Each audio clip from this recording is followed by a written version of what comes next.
Good morning, ma'am. Good morning, classmate. I am Johnny C. Francisco, and my topic is the continuation of the topic of Miss um, Jacqueline Lamoste, which is Advanced Concept in Art Perception.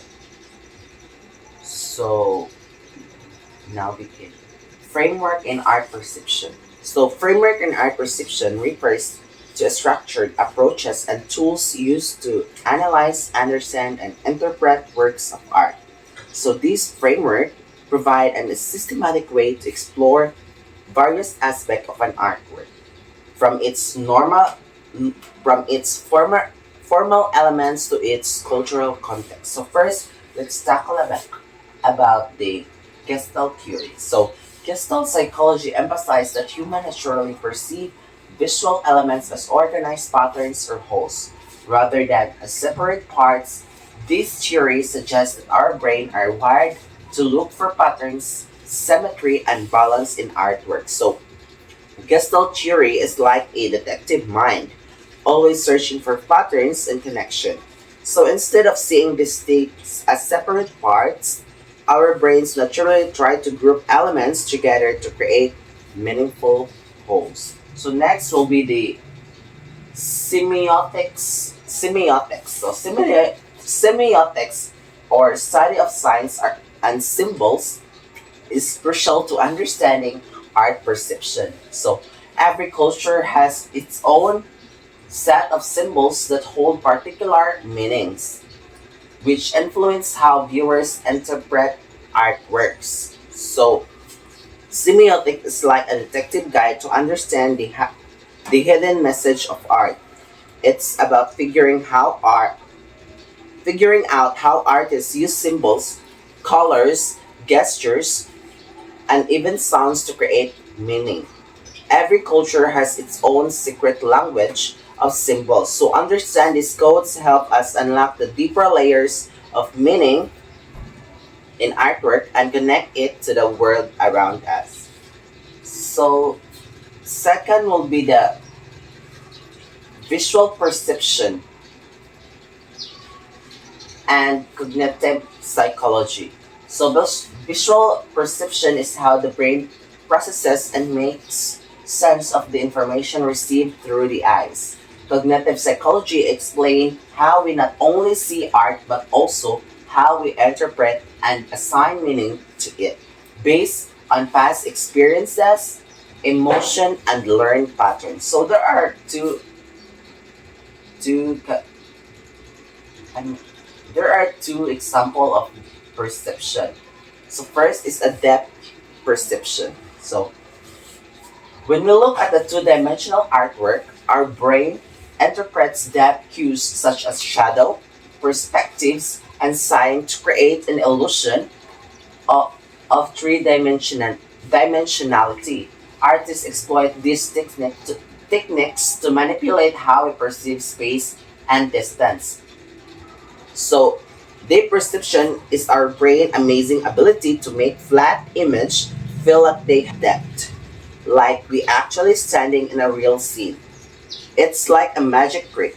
Artists use special clues like shadows, perspective, and size of object to make us feel like we can reach out and touch what we're seeing. So next is the color perception. Color perception evoke emotions and reaction due to psychological and cultural conditioning.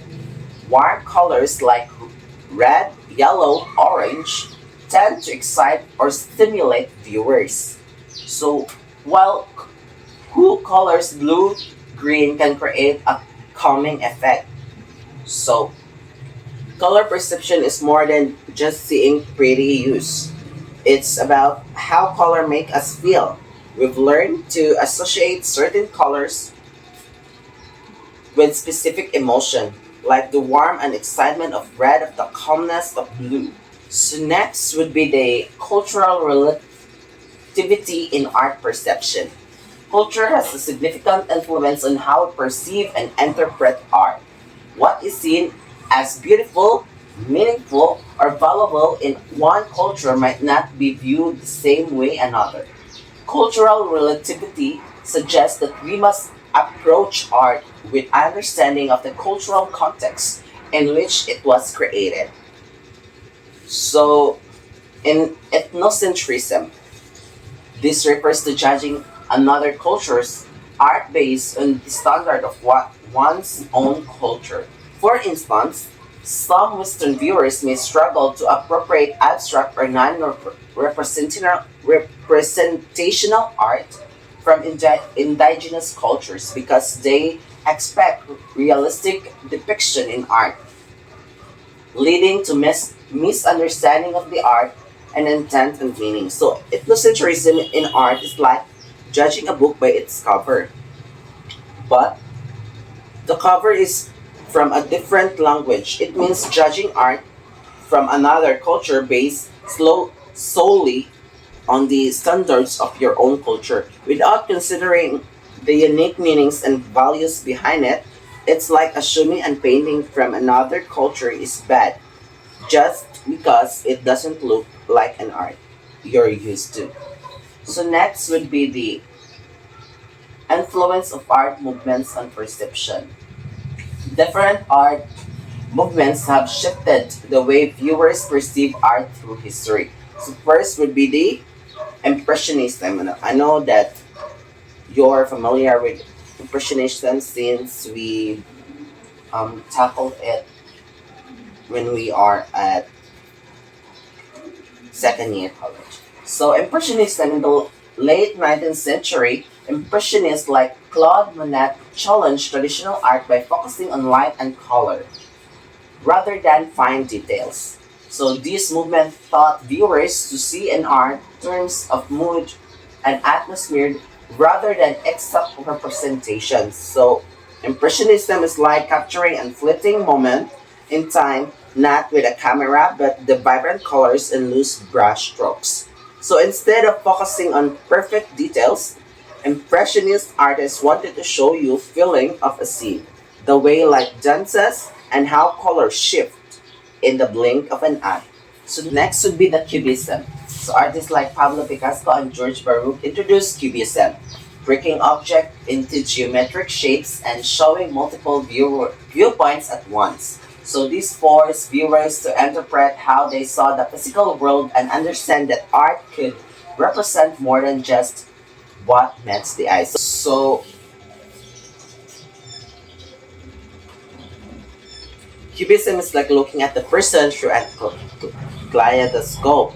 So it breaks down the world into geometric shapes and shows you multiple viewpoints all at once. So it's like seeing a person's face, their side profile, and their back all the same time.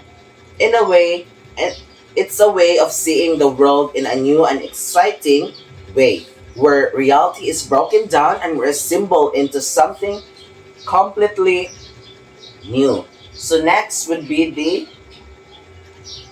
interdisciplinary connection. So philosophy of aesthetic. Aesthetic is the branch of philosophy that studies the nature of beauty, art, and taste. So it asks fundamental question like what makes something beautiful, and it's art the way you meant to be beautiful. Philosophers like Immanuel Kant argue that beauty is subjective and resides the experience of the viewer, making perception central to understanding art. So, philosophy of aesthetic is like a detective quest to understand the mystery of beauty. It asks big questions about what makes something beautiful, what is art is, and how we experience it. So it's like trying to understand why a sunset might make one person feel peaceful and another feel restless.